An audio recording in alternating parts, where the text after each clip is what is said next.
Hi, my name is Lucio Simoni. I'm the engineering manager for BC Group.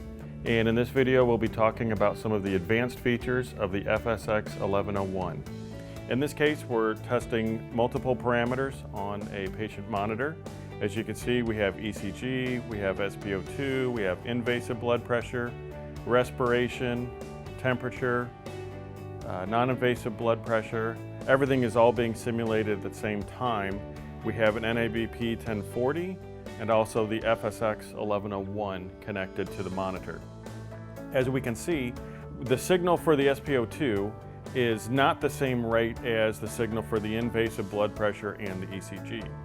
And in this case, it's kind of confusing for the monitor. It may not know how to handle those signals because that's not normal for its patient. So what we can do is we have connected our sync cable. This comes with the FSX-1101 as a standard accessory.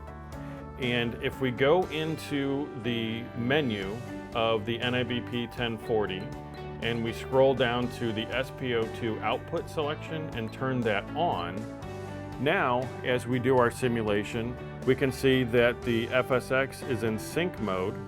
And what it does is it monitors the pulse SPO2 output from the NIBP, and it synchronizes the rate of the SPO2 signal to match the ECG and IBP waveform. So this produces a more physiologically correct signal to the patient monitor. If we go in and select the ECG simulation mode, so we can change the normal sinus rhythm rate on the NIBP 1040.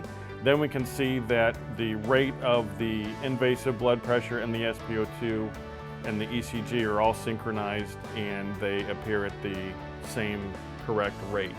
Again, if we change to our rate again, they all match together. So that concludes the advanced features of the FSX-1101. For more training videos or product information, please visit us on the web at bcgroupstore.com.